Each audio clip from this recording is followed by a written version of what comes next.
오늘 여로보암의 손으로 라는 제목으로 하나님의 말씀을 전가하도록 하겠습니다. 본문은 북이스라엘의 왕 여로보암에 대한 말씀입니다. 정확하게는 북이스라엘의 초대 왕 여로보암과 구별하기 위해서 여로보암 2세라고 부르는 것이 정확한 표현입니다. 여로보암 2세는 아버지 요아스의 뒤를 이어 41년간, 굉장히 오랜 시간이죠, 북이스라엘을 통치하게 됩니다. 오랜 통치 기간은 두 가지 의미를 내포하고 있습니다.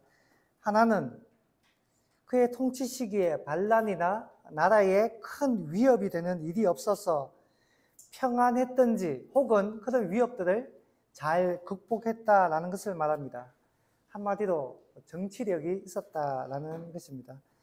왜냐하면 북이스라엘의 역사를 보시면 아시겠지만 북이스라엘은 왕조의 정통성이라는 것이 없습니다.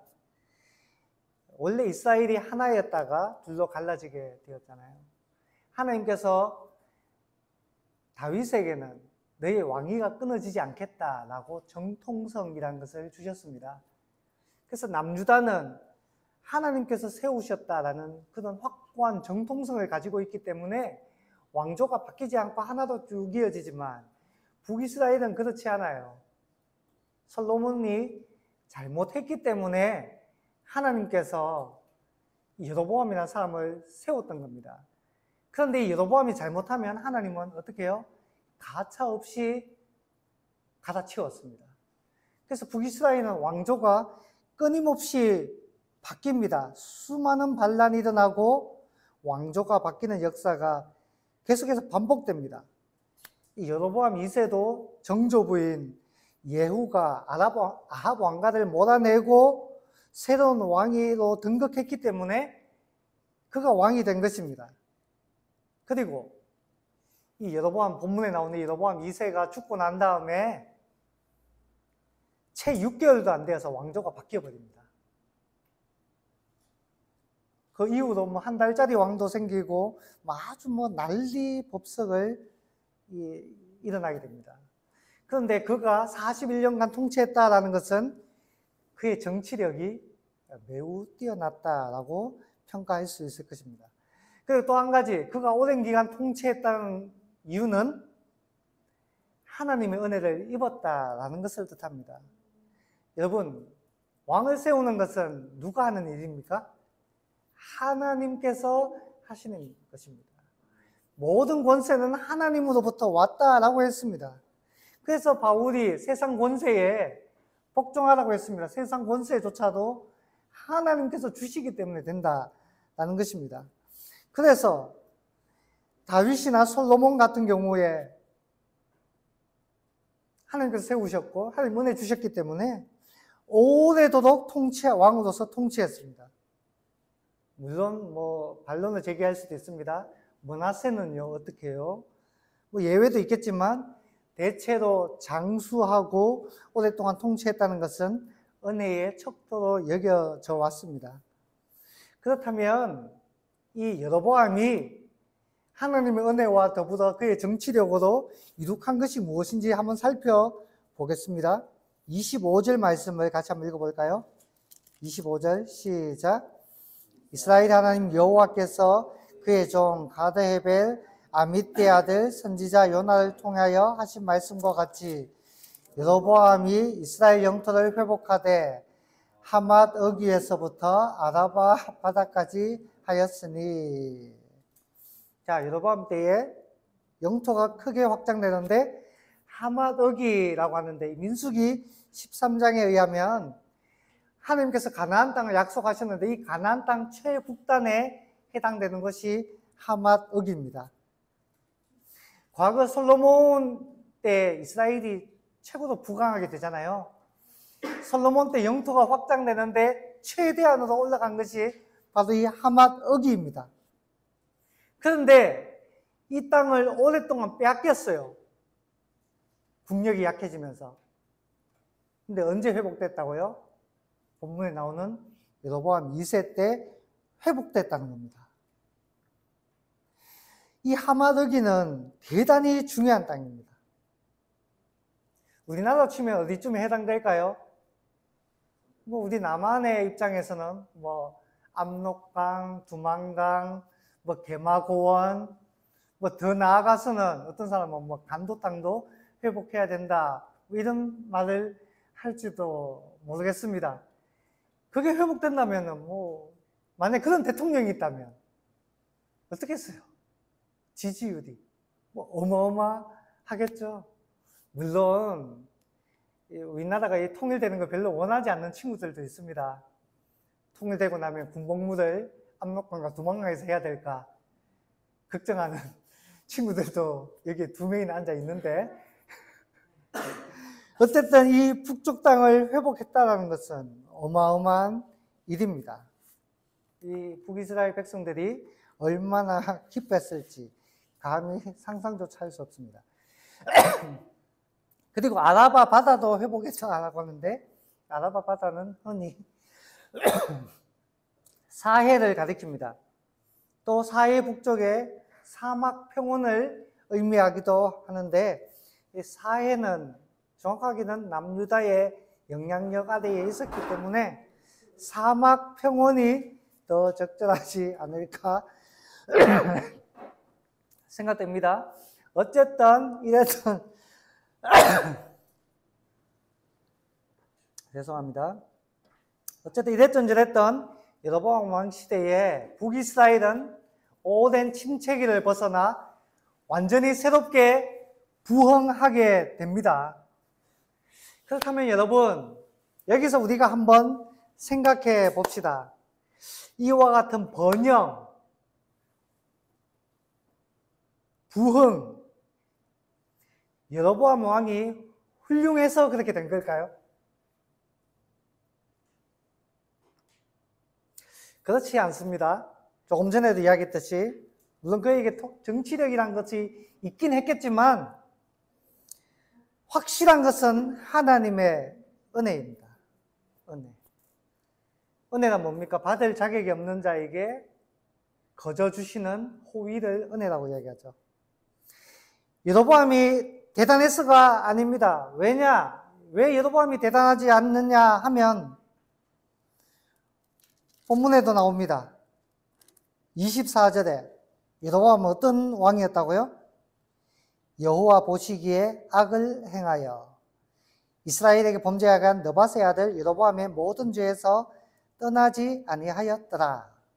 여로보암이 어떤 사람인지에 대해서 한 문장으로 정리를 해놓았습니다. 과거 이스라엘의 수많은 왕들이 반복해왔던 그 죄를 여로보암도 동일하게 반복해왔다라는 것을 이야기하고 있습니다. 이렇게 봤을 때 여로보암은 대단한 사람이 아니다라고 찍어 이야기한 겁니다. 그는 어떤 사람이었다? 하나님의 마음을 시원케 하는 사람이 아니라 우상 숭배자였다라고 이야기를 하고 있는 것입니다. 그렇다면 그와 같은 사람이 통치하는데 왜 이와 같이 이스라엘이 부강하게 되었다라는 것일까요? 첫 번째는 하나님 말씀의 성취입니다. 25절에 보니까 이렇게 나와 있어요. 아미떼의 아들 요나를 통하여 하신 말씀과 같이라고 얘기합니다. 하나님 말씀이 성취되었다는 겁니다. 선지자의 예언대로 되었다라는 것입니다. 여러분, 선지자의 예언대로 되었다. 이것은 북이스라엘 역사에서 끊임없이 반복되고 확인되는 부분인데, 자, 이게 무슨 이야기인가 하면 선지자 엘리사 이야기도 한번 돌아가 보겠습니다. 엘리사라고 선지자 잘 아시죠? 이 엘리사 시대에 북이스라엘이 수많은 영토를 빼앗기게 됩니다. 북쪽의 아람, 하사엘의 공격을 받아서 그 내용이 열왕기하 10장 32, 33절에 있습니다. 요단강 동편도 빼앗겨요. 자, 북쪽도 빼앗기고 동쪽도 빼앗기고. 그런데 빼앗겼던 땅을 여로보암의 아버지 요아스 시대에 어느 정도 회복하게 됩니다. 아니, 왜 계속해서 전쟁에서 패배하며 빼앗기다가 요아스 왕 때 회복하게 될까요? 성경에 나오죠. 선지자 엘리사가 하나님 부름을 받아 이제 죽을 때, 임종할 때 왕을 임금을 부릅니다. 임금이 찾아왔어요. 그러면서 엘리사가 죽을 때 임금이 이렇게 합니다. 내 아버지여, 내 아버지여, 이스라엘의 병거와 마병이여. 아버지가 가시면 우리는 어떡합니까? 그 정도로 존경을 받았던 사람이 선지자 엘리사입니다. 근데 엘리사가 죽으면서 너무너무 마음이 아프고 너무너무 걱정이 되는 거예요. 그나마 하나님께서 자기를 사용하셨기에 이스라엘이 망하지 않고 이렇게 꾸역꾸역 버티고 있었는데, 이제 하나님 부름을 받아 내가 떠나면 어떡하나. 물론 하나님께서 일을 하시겠지만 그런 염려가 있잖아요. 죄송합니다. 이 자식 새끼를 어떻게 하나. 두려움 있잖아요. 그래서 어떡합니까 하는 임금에게 이야기를 합니다. 임금이여, 화살을 드소서. 그리고 화살로 바닥을 치소서. 3번 치죠. 하나, 둘, 셋. 그때 엘리사가 화를 냅니다. 임금이시여, 6번을 쳐야 했는데 왜 3번밖에 안 칩니까? 친 숫자만큼, 임금의 그게 일종의 기도라는 거예요. 일종의 임금이 친 숫자만큼 이기게 될 것입니다 라고 해서 3번을 이기게 돼요. 그래서 그나마 땅들을 조금 회복하게 됩니다. 엘리사의 예언대로 되었다라는 것입니다. 예언대로. 오늘 본문도 이야기하는 거예요. 여로보암이 영토를 회복하게 된 것은 선지자 요나에게 말씀하셨던 대로 이루어졌다라는 것입니다. 요나에. 그렇다면 여기서 또 한 가지 한번 보겠습니다. 그러면 요나의 말처럼 영토 확장이 이루어졌는데 어떤 방법으로 이루어지게 되었을까요? 여로보암이 군사력을 키워서 군대를 동원해서 이기게 되었을까요? 북이스라엘이 갑자기 국력이 급상승한 것일까요? 그렇지 않습니다. 하나님의 방법이 오묘해요. 영토 확장은 아람을 무찌르면서 일어났는데, 그렇다면 아람이라는 나라가 왜 전에는 강했는데 왜 이제는 왜 약해졌을까? 아람의 북쪽에 한 나라가 새롭게 일어났습니다. 누가요? 우리가 잘 아는 아수르가 일어났습니다. 저 멀리 있는 아수르가 강성해지면서 그 아수르와 아람이 맞서 싸우다가 남쪽이 약해지게 된 거예요.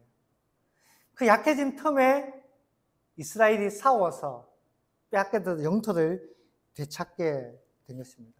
자, 무슨 의미입니까? 여로보암이 잘해서입니까? 혹은 이스라엘이 강해서입니까?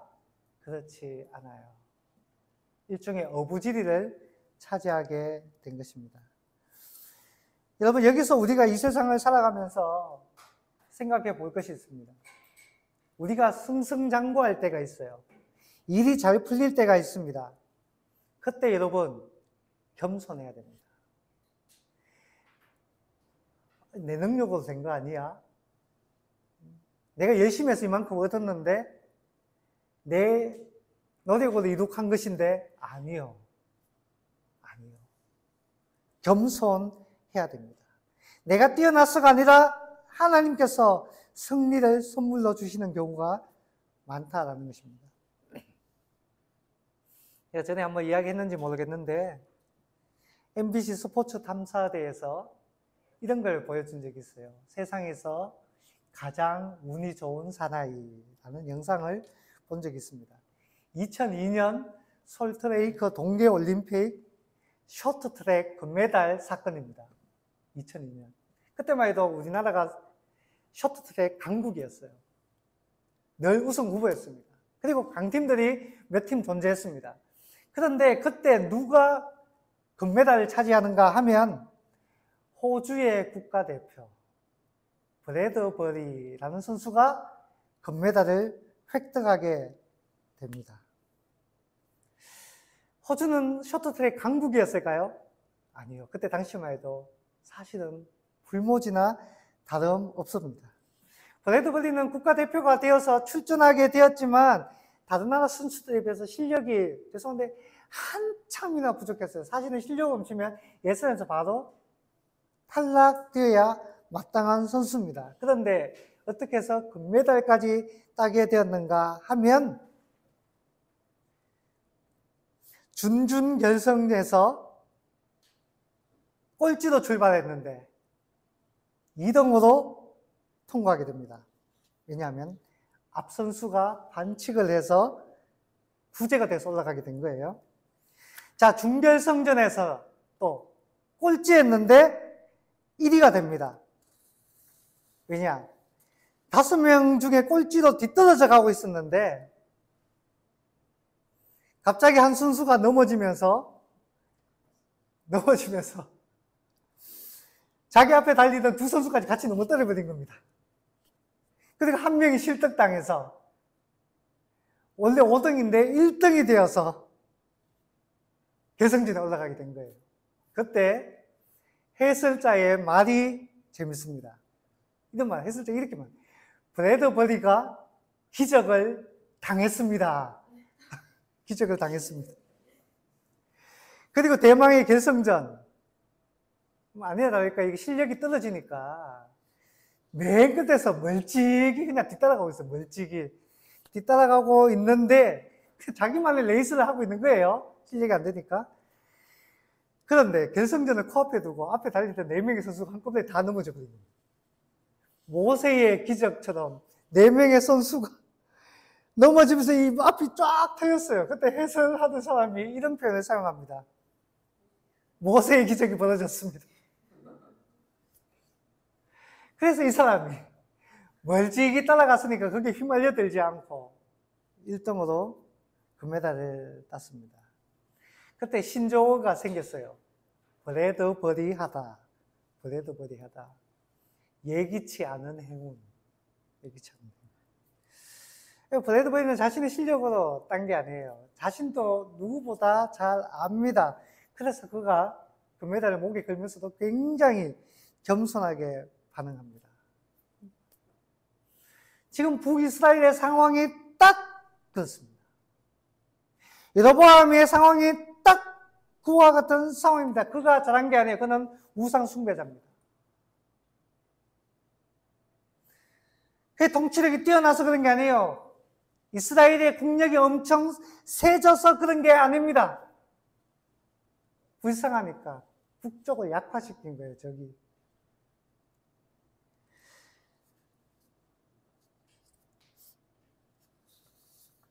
여로보암 시대가 대단하지 않았다라는 것은, 문제가 많았다는 것은 그의 동시대의 선지자 아모스의 글만 봐도 확인할 수가 있습니다. 선지자 아모스는 동시대 인물이에요. 그 아모스가 이 여로보암 왕 시대의 특징을 이렇게 표현했습니다. 은을 받고 의인을 팔며 신한 켤레를 받고 가난한 자를 팔며 돈이라면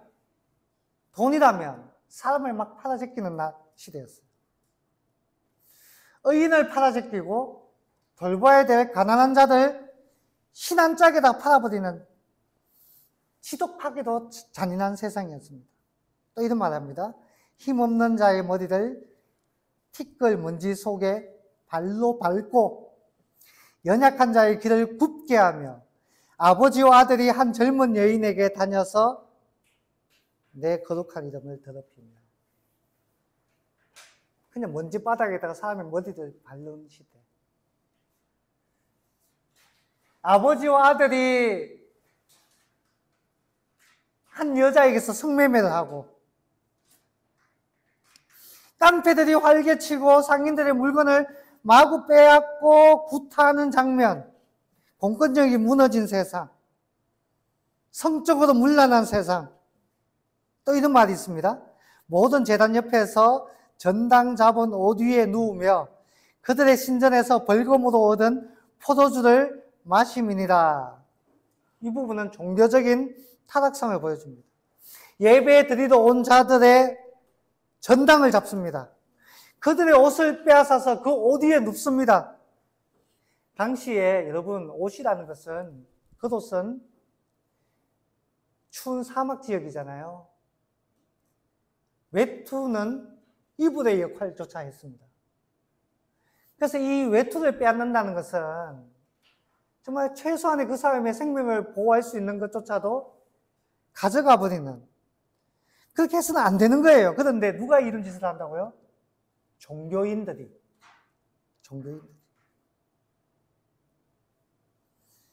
여러분, 종교인이 긍휼이 없으면 안 됩니다.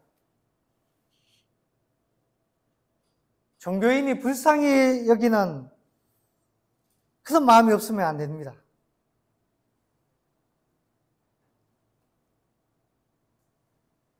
헌금하고 헌물하는 사람들의 형편을 살펴줘야 합니다.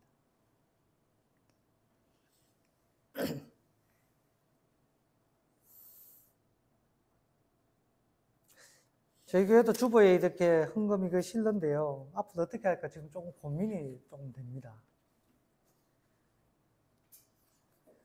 사실 저희 교회는 뭐 11조니 감사니 그런 항목들은 사실 없었어요.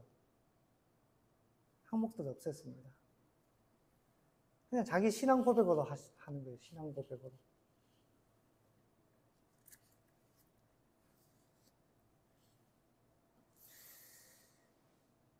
교회 재정이 늘어난다고 성도의 형편을 염두에 두지 않고 헌금을 강요하고, 그러면 타락한 종교인이 되는 거예요.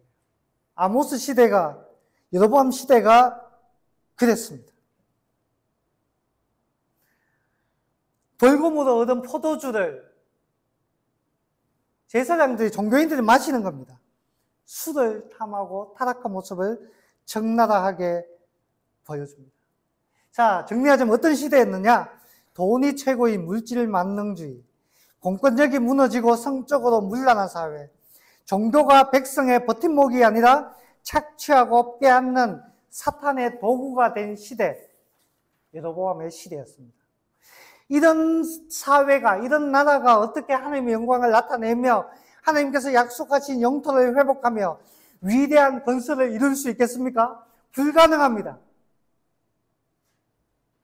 당시 북이스라엘은 무너지지 않으면 다행인, 정말 무너지기 직전의 사회였어요. 죄송하지만 어제 저희 시골집 상황하고 똑같았어요. 기둥이 다 썩어가지고 지붕이 내려앉는 상황이었어요. 급하게 가서 지붕 교체하고 왔습니다.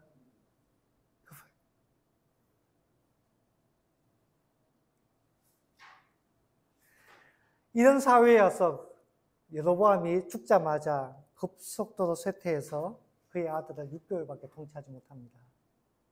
그만큼 나라가 부실을 했다라는 겁니다. 그리고 참 아이러니하죠. 아이러니하죠. 우리 학창시절로 돌아가 봅시다. 성실하게 수업을 듣고 예습 복습하고 공부하는 아이라면 성적이 올라야 합니다. 그런데 수업 시간에 맨날 자고 결석하고 지각하고 밖에서 일진놀이하고 시험 기간에 춤추러 다니는 불량한 학생이 반에서 1등하고 A 학점을 맞는다고 생각해 봅시다. 어떻게 이럴 수 있느냐? 그런 일이 일어나면 안 되는 거잖아요. 근데 북이스라엘에 그런 일이 일어나게 된 것입니다. 자, 그렇다면 자, 우리의 궁금증은 그것입니다. 어떻게 그럴 수 있느냐는 거죠. 이유가 되어 있습니까? 26절 말씀, 중요한 말씀입니다. 같이 한번 읽어보겠습니다. 시작.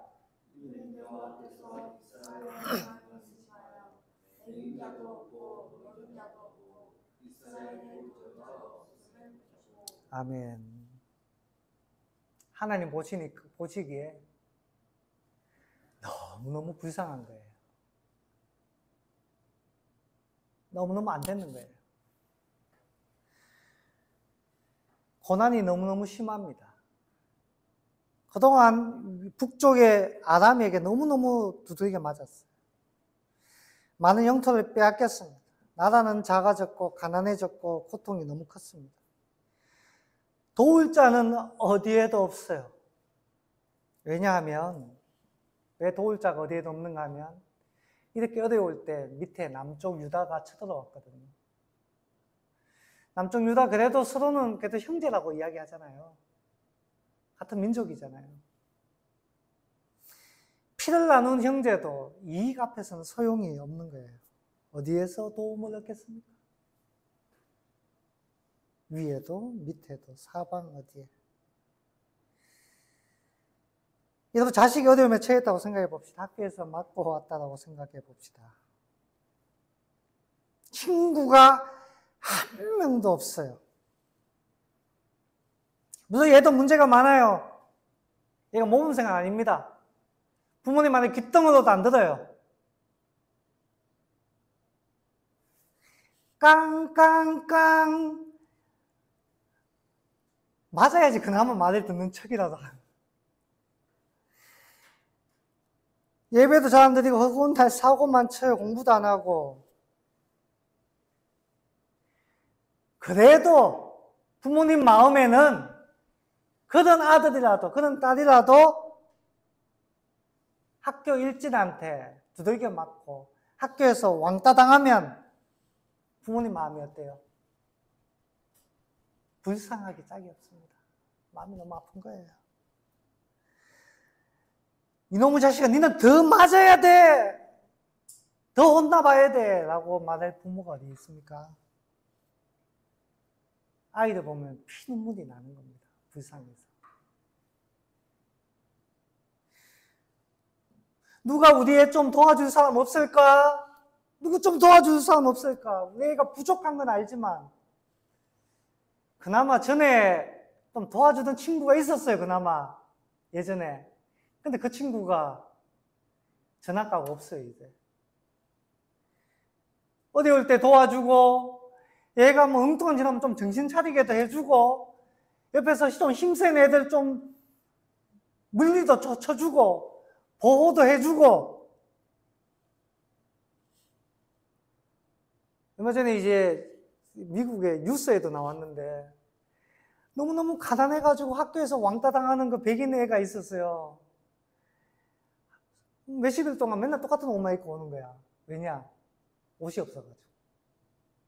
그 냄새 난다고 친구들이 다 놀리고 왕따 시키고 걔는 밥도 혼자 먹고 주변에 친구 한 명도 없고.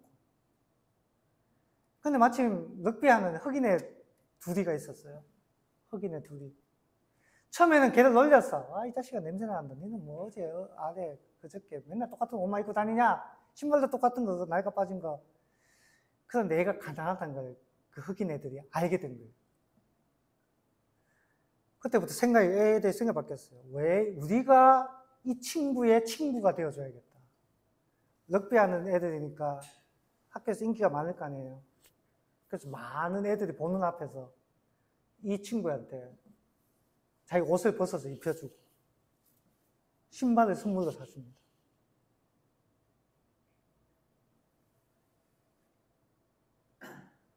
이게 뉴스에 나왔어요.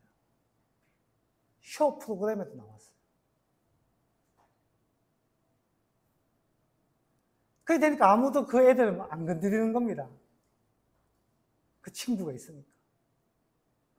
참 내 마음이 두근거렸어요. 뜨거워졌어요. 지금도 이런 친구들이 있구나.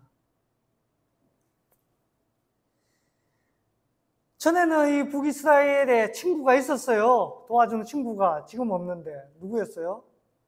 선지자 엘리야 그리고 엘리사. 근데 이제 하나님의 부름을 받았잖아요. 없잖아요 이제.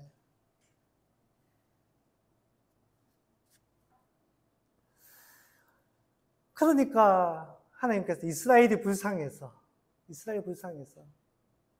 누가 우리의 좀 봐줄 사람이 없나 하나님께서 찾았어요. 찾고 찾았어요. 그래서 찾은 사람이 누구예요? 여로보암 2세입니다. 27절 말씀 같이 한번 읽어볼까요? 27절 시작. 여호와께서 또 이스라엘의 이름을 천하에서 없이 하겠다고도 아니하셨으므로 요아스의 아들 여로보암의 손으로 구원하심이었더라. 여러분, 여로보암 2세는 훌륭한 인물이 못 됩니다. 다리우스에 비해서는 어림도 없고요. 히스기야와 요시야를 비롯한 4대 성군에도 한참 못 미치는 사람입니다. 그런데 그가 북이스라엘의 부흥기를 이끌게 되어 영토가 최대 확장되고 나라가 융성하게 됩니다. 그가 잘했기 때문입니까? 아니에요. 그는 악을 행하는 자고 우상 숭배자입니다. 그럼에도 불구하고 하나님께서 사람을 찾으시는데 없으니까 그를 통해서 이스라엘을 구원하시는 것입니다. 그를 통해서. 여러분, 성경에는 수많은 인물들이 등장하고 그들은 하나님의 의로운 도구로 혹은 악한 도구로 쓰임받았습니다. 하나님은 토기장이세요. 어떤 것은 귀하게, 어떤 것은 천하게 사용하십니다. 그것은 하나님의 전적인 주권이에요. 우리가 왈가왈부할 수 없습니다. 그런데 한 가지 분명한 것은 하나님은 누구를 사용하시든지 간에 어떤 사람을 통해서든지 간에 하나님은 당신의 뜻을 이루어내신다라는 사실입니다. 여러분, 이것은 너무너무 중요한 거예요. 죄송합니다. 제가 한국교회 이야기를 조금 해야겠습니다. 저는 한국교회가 지금 너무너무 안타까워요. 모든 교회가 그렇지는 않겠지만 전반적인 흐름이 좀 그렇습니다. 하나님께서 통치하시는데 하나님께서 어떤 사람을 통해서도 하나님 당신의 뜻을 이루시고 하나님 나라를 결국 완성해 가실 건데 한국교회는 우리 힘으로 누군가를 죽이고 우리 힘으로 누군가를 살리고 누군가를 죽이고 살리고 그걸 하려고 합니다. 우리 힘으로 누군가를 당선되게 하고 누군가를 떨어뜨리려고 하고 내 힘으로 하나님 주권에 맡겨드려야 되는데 하나님 필요하시면 이 사람을 사용하기도 하고 하나님 필요하시면 저 사람을 사용하기도 하고 하나님 필요하시면 이 사람을 높이기도 하고 필요하시면 저 사람을 낮추기도 하실 텐데 왜 그 하나님의 통치와 섭리는 도대체 어디에 가버렸습니까?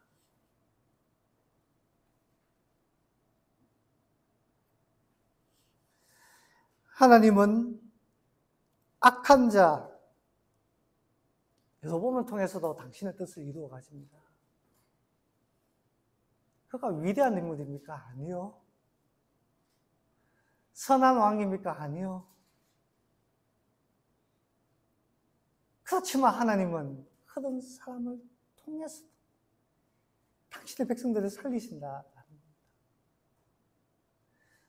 우리가 이런 믿음을 가지고 이 세상을 바라보고 기도하며 살았으면 좋겠어요. 그리고 한 가지만 더 붙이자면 이왕이면 우리가 하나님 앞에서 올바르게 쓰임받는 그런 사람 됐으면 좋겠어요. 다윗처럼 쓰임받으면 좋잖아요. 여로보암처럼 쓰임받지 말고 다윗처럼. 하나님은 구하고 찾는 자에게 선한 마음을 가지고 주님 얼굴을 구하는 자에게 은혜를 베풀어 주십니다. 하나님 우리를 통해서도 하나님 나라가 세워지고 주님 몸된 교회가 세워지고 하나님 나라가 이 땅에 임하는 그런 역사가 일어나기를 소원합니다. 그렇게 쓰임받는 저와 염될 수 있기를 주님의 이름으로 축원합니다.